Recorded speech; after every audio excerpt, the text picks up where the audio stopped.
অনেক সময় অনেকে ব্যাংকে টাকা রেখে দেয়, কয় আমার হাতে টাকা নেই, কিন্তু ব্যাংকে টাকা রেখে দিয়েছে। এরপরে প্রতি মাসে মাসে টাকা গুছাইতেছে, তাতে প্রায় 2-4 লাখ টাকা তার ব্যাংকে জমা হয়ে গেছে, ডিপোজিট করছে। অথচ অভাব দেখায় মানুষের কাছ থেকে নিচ্ছে, জাকাত নিচ্ছে। এতে যে জাকাত দিবে তার জাকাত আদায় হবে না।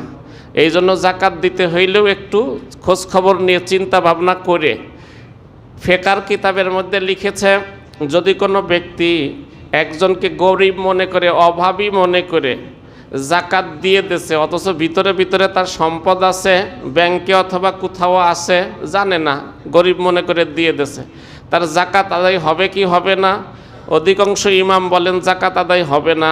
কেন? তুমি অনুসন্ধান করে তাকে দিলে না। এই জন্য জাকাত দিতে হইলে একটু খোঁজ খবর নিয়ে তারপরে আপনি জাকাত দিবেন। আপনার জাকাতের টাকাটা সে নিয়ে কি করলো? বিড়ি খাইলো না সিগারেট খাইলো, নাকি অন্য কোনো নেশা করলো, বা অন্য কোনো গুনার কাজে ব্যবহার করলো? এটা কিন্তু দেখার বিষয় আছে।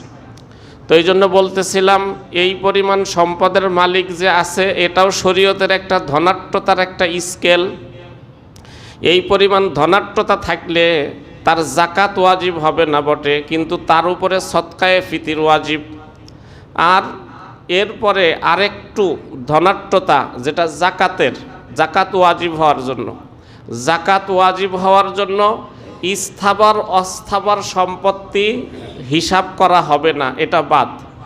জাকাতের নেসাব থেকে স্থাবর সম্পদ, যেমন বাড়ি আছে, জায়গা জমিন আছে, এগুলো বাদ। এ সারা যেই সম্পদ আছে সেই সম্পদ গণ্য করা হবে।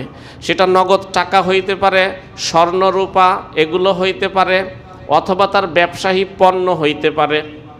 তবে মনে রাখবেন, কোনো ব্যক্তি যদি জমির ব্যবসা বাণিজ্য করে, জমি বা ফ্ল্যাটের ব্যবসা করে, তাহলে এটাও তার একটা ব্যবসায়ী পণ্য। সে 5টা ফ্ল্যাট এরকম বুকিং দেয়, এরপরে আবার বিক্রি করে ফেলে, আবার বুকিং দেয়, আবার বিক্রি করে ফেলে, তার ব্যবসায়ী হলো ফ্ল্যাটের ব্যবসা। তাহলে এই যে কয়টা ফ্ল্যাট তার আছে, যতটুকু মূল্য দিয়ে এই ফ্ল্যাটগুলো কিনছে, এটা কিন্তু তার জাকাতের মধ্যে গণ্য হবে।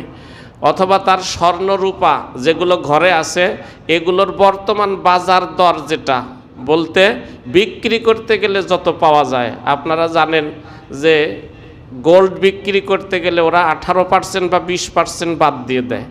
ওই 18% 20% বাদ দিয়ে যেই মূল্যটা আসে, ওই মূল্য ধরে জাকাত দিতে হবে। অনেক সময় অনেক ভাইরা জিজ্ঞাসা করেন যে, হুজুর আমার তো 7.5 ভরি স্বর্ণ নাই, আছে 2 ভরি 3 ভরি 4 ভরি। যদি কারোর 7.5 ভরি স্বর্ণ নাও থাকে, তবে অন্যান্য সম্পদ তার আছে, নগদ টাকা আছে, অথবা রূপা আছে, বা অন্য কিছু আছে, তখন তার 7.5 ভরি হইতে হবে না, বরং তখন 7.5 ভরির মূল্য কত? তার যেই পরিমাণ গোল্ড আছে, এই গোল্ডের মূল্য এবং অন্যান্য যে টাকা সম্পদ আছে, এগুলো যোগ করে এগুলোর 2.5% দিয়ে দিতে হবে জাকাত। এরপরে পঞ্চম যেটা সর্বোচ্চ, সেটা হলো হজের নেসাব।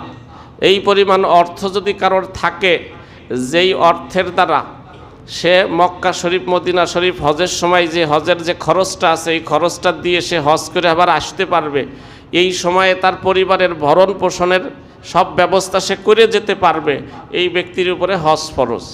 এইভাবে ইসলামে ধনাঢ্যতার এই 5টা স্তর রেখেছে।